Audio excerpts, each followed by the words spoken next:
మనలో చాలామంది ఏ పని మొదలుపెట్టినా సరే లేదా ఏదైనా పండగ చేసుకుంటున్నా అందరికంటే ముందుగా ఒక దేవుణ్ణి తలుచుకుంటాం కదా. ఆయనే వినాయకుడు, గణపతి, విఘ్నేశ్వరుడు, ఇలా బోలెడు పేర్లతో పిలుచుకుంటాం. మరి అసలు ఆయనే శుభారంభాలకు అధిపతి ఎలా అయ్యారు? దాని గురించే ఈరోజు మనం వివరంగా మాట్లాడుకోబోతున్నాం.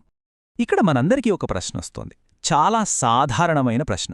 ఏంటంటే, ప్రతి పూజకి, ప్రతి మంచి పనికి మొదటగా వినాయకుడితోనే ఎందుకు ప్రారంభిస్తాం? అసలు ఈ సాంప్రదాయం వెనుక ఉన్న కారణం ఏమయ్యుంటుంది?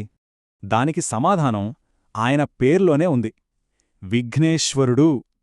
ఆ పేరుకర్థమేంటంటే, విఘ్నాలను అంటే మన పనులకు అడ్డొచ్చే ఆటంకాలని తొలగించే ఈశ్వరుడు. అందుకే మనం ఏ పని మొదలుపెట్టినా అది ఎలాంటి ఆటంకాలు లేకుండా సాఫీగా సాగిపోవాలని ముందు ఆయన్నే వేడుకుంటాం. అలాగనమాట ఆయన ప్రథమ పూజ్యుడయ్యింది. సరే, ఇప్పుడు వినాయకుడి రూపం గురించి మాట్లాడుకుందాం. చాలా ప్రత్యేకంగా ఉంటుంది కదా. ఆ రూపం వెనక ఉన్న లోతైన అర్థాలేంటో చూద్దాం. ఎందుకంటే ఆయన ప్రతి అంగం మనకొక తత్వాన్ని నేర్పుతుంది. ఒక్కసారి ఆయన రూపాన్ని ఊహించుకోండి. ఏనుగు తల, పెద్ద బొజ్జ, చిన్న కళ్ళు, కాని పెద్ద చెవులు, 4 చేతులు. మరి ఆయన వాహనమేంటి? ఓ చిన్న ఎలుక. చూసారా, ఇలా ప్రతి ఒక్క దాని వెనుక ఓ గొప్ప తాత్విక సందేశం దాగి ఉంది. మరి అవేంటో ఇప్పుడు మనం ఒక్కొక్కటిగా చూద్దాం. ఆయన రూపంలో ఒక ఆసక్తికరమైన విషయం ఎప్పుడైనా గమనించారా? చెవులు చూస్తేనేమో చాలా పెద్దగా ఉంటాయి, నోరు మాత్రం చిన్నగా ఉంటుంది. దీని వెనుక ఉన్న అర్థమేంటో తెలుసా? ఎక్కువ వినాలి, తక్కువ మాట్లాడాలి. నిజమే కదా. అసలైన జ్ఞానం సంపాదించాలంటే ముందు మనం శ్రద్ధగా వినడం నేర్చుకోవాలి. అదెంత ముఖ్యమో చెబుతుందన్నమాట. ఇక ఆయన కళ్ల దగ్గరికి వద్దాం. చాలా చిన్నగా ఉంటాయి. మరి ఆ చిన్న కళ్ళు దేనికి సంకేతం? తీవ్రమైన ఏకాగ్రతకు అనమాట. మనమనుకున్న లక్ష్యం మీద పూర్తి దృష్టి పెట్టి ఏకాగ్రతతో పనిచేస్తే ఎంతటి సమస్యనైనా సరే అధిగమించవచ్చని ఇది మనకు తెలియజేస్తుంది. వినాయకుడికి ఉన్న మరో పేరు లంబోదరుడు, అంటే పెద్ద బొజ్జ కలవాడనే అర్థం. మరి ఆ పెద్ద పొట్ట దేన్ని సూచిస్తుంది?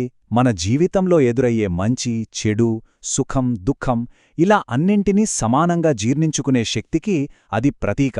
అంటే ఏ అనుభవం ఎదురైనా సరే దాన్ని ప్రశాంతంగా స్వీకరించాలని చెబుతోందన్నమాట. ఇది చాలామందికి విచిత్రంగా అనిపిస్తుంది. ఇంత పెద్ద దేవుడు వాహనమేమో ఓ చిన్న ఎలుక. ఏంటిది అనిపిస్తుంది కదా. కాని దీని వెనుక ఓ అద్భుతమైన అర్థం ఉంది. ఆ ఎలుక మన అంతులేని కోరికలకు, ఆశలకు ప్రతీక.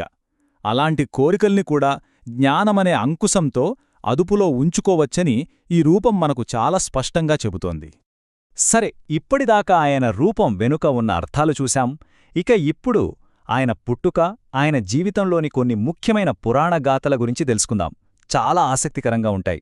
వినాయకుడి జనన కథ మనందరికీ తెలిసిందే, చాలా ప్రసిద్ధమైనది. ఒకసారి పార్వతీదేవి స్నానానికి వెళుతూ తనకు అడ్డెవరు రాకూడదని నలుగుపిండితో ఓ బాలుడిని సృష్టించి ద్వారానికి కాపలాగా పెట్టింది. ఆ సమయంలో అక్కడికి వచ్చిన శివుడిని కూడా ఆ బాలుడు లోపలికి వెళ్లనివ్వలేదు. తన మాట వినలేదని శివుడికి కోపం వచ్చి ఆ బాలుడి తలని ఖండించేశాడు. విషయం తెలిసి పార్వతీదేవి ఎంతో దుఃఖించింది. ఆమె బాధను చూడలేక శివుడు తన గణాలను పిలిచి ఉత్తరం వైపు తలపెట్టి పడుకున్న జీవితలను తీసుకురమ్మన్నాడు. వాళ్లకి ఒక ఏనుగు కనిపించింది. ఆ ఏనుగు తలను తీసుకొచ్చి ఆ బాలుడికి అతికించి మళ్లీ ప్రాణం పోశాడు. అలా ఆయన గజాననుడిగా, గణపతిగా పునర్జన్మ పొందాడు. వినాయకుడికి చాలా పేర్లున్నాయి. వాటిలో ఒకటి ఏకదంతుడు. ఏకదంతుడు అంటే ఒకే దంతం కలవాడు. మరి ఆయనకు ఆ పేరెలా వచ్చింది? రెండో దంతం ఏమైంది? దాని వెనుక కూడా ఒక కథ ఉంది. పురాణాల ప్రకారం ఒకసారి పరశురాముడు శివుడిని కలవడానికి కైలాసానికి వచ్చాడు. ఆ సమయంలో వినాయకుడు అతన్ని అడ్డుకున్నాడు. అలా ఇద్దరి మధ్య మాటమాట పెరిగి ఘర్షణ జరిగింది. ఆ ఘర్షణలో పరశురాముడు తన దగ్గరున్న గొడ్డలితో వినాయకుడు ఒక దంతాన్ని విరగ్గొట్టేశాడు. అప్పటినుంచే ఆయన ఏకదంతుడయ్యాడు. ఇది త్యాగానికి కూడా ఒక ప్రతీకగా చెబుతారు. వినాయకుడు కేవలం బలవంతుడు, యోధుడు మాత్రమే కాదు, ఆయన గొప్ప జ్ఞాని కూడా. దానికొక మంచి ఉదాహరణ ఉంది. వేదవ్యాసుల వారు మహాభారతాన్ని రాయాలని అనుకున్నప్పుడు అంత పెద్ద గ్రంథాన్ని రాయగలిగే సమర్థుడు వినాయకుడే అని ఆయన్ని కోరారు. అప్పుడు వాళ్ళిద్దరి మధ్య ఒక చిన్న ఒప్పందం కుదిరింది. మీరు ఎక్కడా ఆగకుండా చెప్తూ ఉండాలి అని వినాయకుడు షరతు పెడితే నేను చెప్పే ప్రతి శ్లోకం అర్థం చేసుకున్నాకే నువ్వు రాయాలి అని వ్యాసుడు ప్రతి షరతు పెట్టాడు. చూశారా, ఇది వినాయకుడుకున్న అపారమైన తెలివితేటలకి నిదర్శనం. సరే, కథల నుంచి ఇప్పుడు మనం పూజల విషయానికి వద్దాం. వినాయకుడిని ఎలా పూజిస్తాం, ఆయన కోసం చేసే పండగల ప్రాముఖ్యత ఏంటో ఇప్పుడు చూద్దాం. వినాయకుడు పండుగ అనగానే మనందరికీ టక్కున గుర్తొచ్చేది వినాయక చవితి, అవును కదా? భాద్రపద మాసంలో ఎంత వైభవంగా జరుపుకుంటామో మనందరికీ తెలుసు. మట్టితో చేసిన వినాయకుడి విగ్రహాలను పెట్టి 21 రకాల పత్రితో పూజిస్తాం. ఇక ఆయనకి ఎంతో ఇష్టమైన నైవేద్యం మోదకాలు అంటే కుడుములు పెడతాం. అలా కొన్ని రోజులపాటు పూజలయ్యాక ఆ విగ్రహాలని తీసుకెళ్లి నీటిలో నిమజ్జనం చేస్తాం. అస్సలు ఆ విగ్రహ నిమజ్జనం ఎందుకు చేస్తారు? దాని వెనుక కూడా ఒక గొప్ప తత్వం ఉంది. మట్టితో చేసిన విగ్రహం పూజల తర్వాత మళ్లీ నీటిలో కలిసిపోతుంది. ఇది దేని సూచిస్తుందంటే, ఈ మన జీవితం, ఈ భౌతిక ప్రపంచమంతా కూడా శాశ్వతం కాదు, తాత్కాలికమే అని. ఈ జీవిత సత్యాన్ని మనకు ఆ నిమజ్జనం గుర్తుచేస్తుందన్నమాట. ఇక మనం చివరి విభాగానికొచ్చేశాం. ఇప్పటిదాకా చూసిన వినాయకుడి కథల నుంచి, ఆయన రూపం నుంచి మనం నేర్చుకోవాల్సిన అసలైన తాత్విక సందేశాలేంటి, ఆయన వారసత్వం ఏంటి అనే విషయాలిప్పుడు చర్చిద్దాం. మొత్తంగా చూస్తే వినాయకుడి జీవితం నుంచి, ఆయన రూపం నుంచి మనం నేర్చుకోవాల్సింది చాలా ఉంది.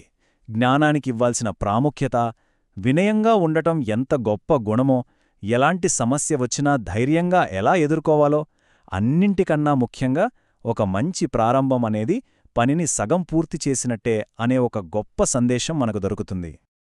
ఇంకో ఆసక్తికరమైన విషయమేంటంటే, వినాయకుణ్ణి పూజించడమనేది కేవలం మన భారతదేశానికే పరిమితం కాదు. మన పక్కనే ఉన్న నేపాల్, ఇంకా థాయిలాండ్, ఇండోనేషియా ఇలా చాలా ఆసియా దేశాల్లో ఆయన్ని భక్తితో కొలుస్తారు. ఆయా సంస్కృతుల్లో కూడా ఆయన్ని విజయం, శ్రేయస్సిచ్చే దేవుడుగానే చూస్తారు.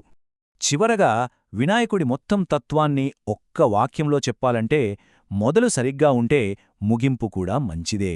మనం ఏ పని చేసినా దాన్ని శ్రద్ధతో, ఒక మంచి సంకల్పంతో మొదలుపెడితే చాలు, విజయం మనదే. ఇదే విఘ్నేశ్వరుని ఆరాధన వెనక ఉన్న అసలైన సందేశం. ఈ ఆలోచన మనందరికీ ఎప్పుడూ స్ఫూర్తినివ్వాలని కోరుకుందాం.